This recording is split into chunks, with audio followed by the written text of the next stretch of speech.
Well, it's May the 19th, and first of all, I thank everybody for the strong response to my last video. Probably my most successful one yet in terms of number of views. Today I want to address some issues that's going on, particularly the Biden administration's decision to lift the sanctions on the Nord Stream pipeline, which runs from Russia to Germany. And of course, this shows the entire hypocrisy of the Democrat Party and the Biden administration, since they continuously attacked the former President Donald Trump over his alleged close ties to Russia, even though he was tougher on the Russians than either Obama or Biden have been, which kind of shows this was all a lie and a lot of nonsense. The Democrats like to talk about the big lie as if it's something Trump did, but the big lie is what the Democrats do all the time. Well, anyway, if you like these videos, remember to subscribe and to appreciate the new subscriptions I got in the last video, and give me a like. Any comments that you have, please make them. I'd like to see what people think. So going on with this, we had this pipeline has the problem, though, that bypasses Ukraine, which kind of is one of the reasons why there's a bit of a dispute between Ukraine and Russia anyhow, is that Ukraine would have some control over Russia's power to distribute their natural gas, and therefore would essentially become a power player themselves. And this cuts them out of the picture entirely, but it also has the effect of making Germany much more dependent on Russia. And since Germany is kind of like a very key linchpin of NATO, it undermines the whole, Western European strategy, you might say, that we've had over the years. Of course, one can debate this from other points of view as well. I mean, given the relative economic differences between Russia and the EU, one might argue that that's no longer the big issue it used to be.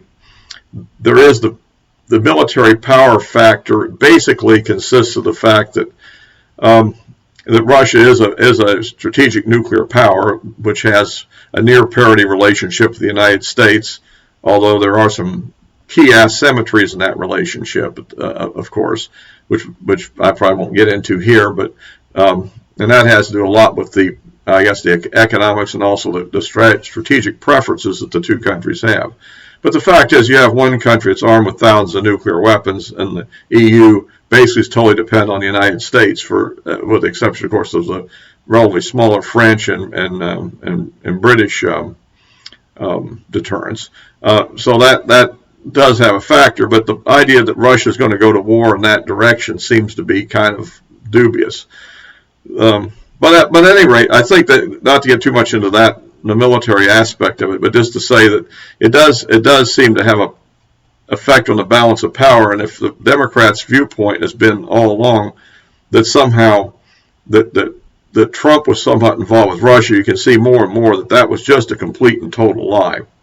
And of course, they're also now getting ready to have this, trying to get a commission going to study what happened on January the 6th, which of course, apparently is going to be a fairly biased situation, because as I understand it, the Democrats will completely control all the staff work.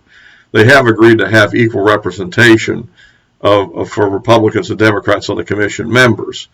And so Kevin McCarthy has come out opposing it, and a congressman whose name I think it's from Mississippi, whose name I forget, but at any rate, that guy apparently is on as a chairman of a committee, and he's backing it. He's also one of the people that voted to impeach Trump. So we'll see what happens on the Senate side. I mean, it still has to go through the Senate to be approved, and of course, the filibuster is still in effect. So it's possible if we can scrounge up enough Republicans that didn't vote for impeachment, that maybe we can kill the thing in the Senate. I don't think it has any utility, because it's not going to really reveal the truth about it anyhow. The truth seems to me to be that the security precautions were way weak on the part of the Capitol Police, and of course Nancy Pelosi is ultimately responsible for that. So obviously they're going to cover that aspect of it up, and the degree to which some small group decided to engage in a excessively aggressive protest / riot, is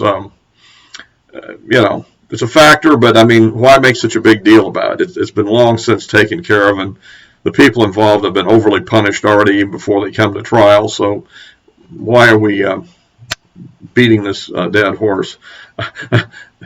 So at any rate, but that does get to the whole issue. I know there's an ongoing audit in Arizona on the election results, and I hear also there's some other developments in Michigan.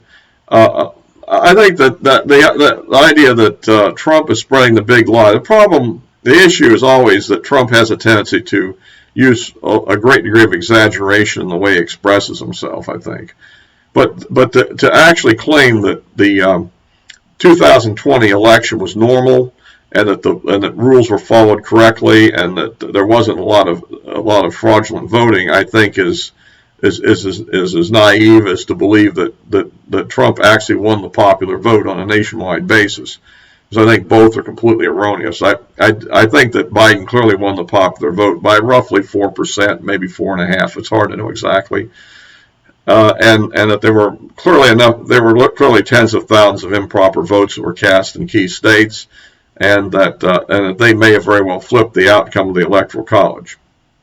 And people can think what they want about that, but I believe that's the actual truth.